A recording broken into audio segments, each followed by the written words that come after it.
નમસ્તે. મારું નામ છે દીપલ અને અત્યારે હું સ્વિટ્ઝરલેન્ડમાં રહું છું. મારા પતિ અને મારા 2 બાળકો છે. મારો મોટો દીકરો છે 4 વર્ષનો અને નાનો દીકરો છે 9 મહિનાનો. કેટલાય સમયથી હું મારી જે આ યાત્રા છે વાળુછેરની એના વિશે કે અથવા તો મારી પોતાની અમારી જે જીવનશૈલી છે એમાંથી જેટલું શીખીને જેટલું કરું છું એ હું ઇન્સ્ટાગ્રામ કે વોટ્સઅપ પર સ્ટોરીઝમાં મૂકું છું. ઘણા બધા લોકો એને ફોલો કરે છે, ઘણા બધા મેસેજ આવે છે મને. મને બહુ આનંદ થાય છે કે એ બધા મેસેજો વાંચીને, અને મારા માટે અભિવ્યક્ત થવું એ મોટો ભાગ છે. મોટો તો ન કહીશ, ખબર નહીં, પણ મને અભિવ્યક્ત થવું ખૂબ ગમે છે. એટલે મારા માટે ઇન્સ્ટાગ્રામ અને વોટ્સઅપ એ અભિવ્યક્ત થવાની એક જગ્યા છે જે મને ખૂબ પ્રિય છે. થોડાક સમય મેં સંપૂર્ણ સોશિયલ મીડિયા પરથી કશુંક પોસ્ટ કરવા પરથી એકદમ બ્રેક લીધો, એકદમ કશું જ ન કર્યું. કારણ કે હું એક યાત્રામાંથી પસાર થઈ રહી હતી. હું કશુંક નવું કરવાનું વિચારી રહી હતી. એમાંથી પસાર થયા પછી મને એવું લાગ્યું કે મને ડોક્યુમેન્ટ કરવું પહેલેથી ખૂબ ગમે છે. એટલે મારે ડોક્યુમેન્ટ કરવું, કે બધું નોંધવું કે હું શેમાંથી પસાર થઈ રહી છું, હું શું શીખી રહી છું, અને નોંધી અને એને વહેંચવું. જેને અનુકૂળ લાગે એ કદાચ અપનાવી શકે એમના જીવનમાં, એનાથી કંઈ ફાયદો થઈ શકે જેવી રીતે મને થયો છે. હવે મારી પાસે એટલો સમય નથી. 2 બાળકો નાના છે, એમની સાથે હું પૂરો દિવસ એમની સાથે વિતાવું છું. ફૂલ ટાઈમ મોમ છું.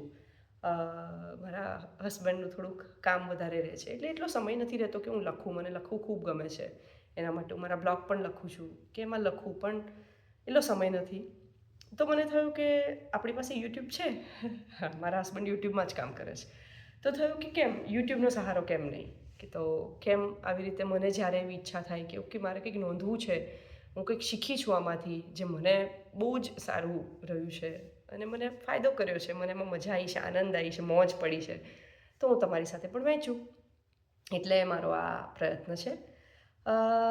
પેરેન્ટિંગની વધારે વાત આવશે ચોક્કસથી, કારણ કે અત્યારે હું એ જ કાળમાંથી પસાર થઈ રહી છું. એ જ ગાળો મારા દિમાગમાં ફક્ત મારા 2 બાળકો અને બાળકો ઇન જનરલ છે, એટલે એની વાતો આવશે. એની સાથે એઝ અ પેરેન્ટ અમે અમારા જીવનમાં કે અમારા વિચારોમાં કે અમારી રીતભાતમાં અમે શું બદલાવ કર્યો છે એની વાતો આવશે.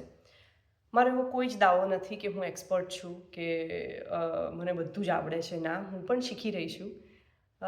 મને પ્રયોગો કરવા ખૂબ ગમે છે, એટલે હું પ્રયોગશીલ છું. વાંચવું ગમે છે, એટલે હું પેરેન્ટિંગ બુક્સ વાંચ્યા કરતી હોઉં છું. એટલે એમાંથી હું, જેમ કે અત્યારે હું એક પુસ્તક વાંચ્યું જેનું નામ છે સિમ્પ્લિફાય પેરેન્ટિંગ, કે તમે તમારું પેરેન્ટિંગ કેટલું સિમ્પલ, કેટલું સાદું અને સરળ કરી શકો, એના વિશે એક લેખકે વાત કરી છે. અને મને ગમ્યું. એમણે ઘણી બધી વસ્તુઓ કીધી, તમે એવું કરી શકો, ને એના પ્રયોગો હું અત્યારે કરી રહી છું અને કદાચ હજી વધારે કરીશ. પણ મને એવું થયું કે વાવ, મને બહુ મજા આવી. તો એ પ્રયોગો કેમ ના વહેંચું, એમાં શું બદલાવ લાવે, કેમ ના બતાવું, કેમ ના કહું. કદાચ તમને પણ એ પ્રયોગો કરો ને મજા પડી જાય મારી જેમ જ. એટલે મને એવું થયું કે ઓકે, મારે આવું શેર કરવું જોઈએ. એટલે હું જે શીખી છું, જે સમજી છું, જે વાંચ્યું છે, જેના પ્રયોગો મેં મારા બાળકો ઉપર, મારા પર કર્યા છે, એ તમારી સાથે વહેંચું. બસ એટલો જ પ્રયત્ન છે આ યુટ્યુબ વિડીયો થકી. અને હું એવું કોઈ નથી કહેતી કે દર સોમવારે મારા વિડીયો આવશે કે એવી રીતે, મને નથી ખબર. મને જ્યારે સમય મળશે ત્યારે, અને જ્યારે મને એવું લાગશે કે વાવ, આ કંઈક મજા પડી એવું છે, કંઈક માણ્યું છે, મેં મજા કરી છે, તો તમને વહેંચીશ. અને હું પણ જોવા માગું છું કે કદાચ અત્યારે કેવું છે કે મારો મોટો દીકરો 4 વર્ષનો છે, તો એની સાથે હું જે પ્રયોગો કરું છું, અથવા તો એ અત્યારે જે ગાળામાંથી પસાર થાય છે, કદાચ એ જ્યારે મારો નાનો દીકરો એટલો થશે ત્યારે એ 8 વર્ષનો, 7 વર્ષનો થઈ ગયો હશે. તો મને યાદ નહીં હોય કે મેં 4 વર્ષ પહેલાં મારા મોટા દીકરા સાથે શું કરેલું. તો આ એક રસ્તો છે કે હું એમાં બધું ડોક્યુમેન્ટ કરું અને હું જ સાંભળું. કારણ કે અત્યારે પણ અમે એવું કરતા હોઈએ છીએ કે મારો પહેલો દીકરો જ્યારે 9 મહિનાનો હતો ત્યારે શું કરતો હતો, કેટલું શીખ્યો હતો, કઈ વસ્તુથી એને રમતો હતો, કઈ વસ્તુ ગમતી હતી, એના હું વિડીયો જોઉં અને પછી હું મારા નાના દીકરા સાથે એવું બધું કરતી હોઉં છું. એટલે મજા છે, ફન છે. તો આપણે આના પર વેચીશું અને તમારા કોઈ અભિપ્રાય હોય તો આપજો. આપણે એના પર વધારે વાતો પણ કરશું. આવજો.